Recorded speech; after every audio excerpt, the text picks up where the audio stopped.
চান তখন বিসমিল্লাহির রহমান বলতে হয়। কোন সময়? যখন বসবেন তখন। সুবহানাল্লাহ। আর ঢোকার সময় দোয়া করতে হবে, আল্লাহুম্মা ইন্নী আউযু বিকা মিনাল খুবসি ওয়াল খাবাইস, সমস্ত খবিস প্রকৃতি যারা আছে অশরীরী জীব এদের ক্ষতি থেকে আমি আল্লাহ তোমার কাছে হেফাজত, তোমার কাছে পানা চাই। এরপর যখন বসবেন বিসমিল্লাহির রহমানির রহিম বলবেন।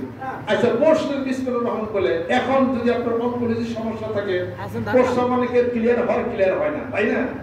এখন পেট ব্যথা করতেছে, প্রস্রাব হয় না, কি করবেন? চিন্তায় করছেন না? তখন কি করবেন? তখন বেশি বেশি বলে লা হাওলা ওয়ালা কুওয়াতা ইল্লা বিল্লাহ, লা হাওলা ওয়ালা কুওয়াতা ইল্লা বিল্লাহ পরীক্ষিত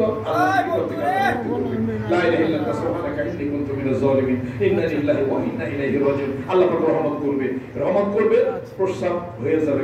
ভালো লাগবে না? আল্লাহ পাক বলেন ভালো লাগছে, শুকরিয়া আদায় কর।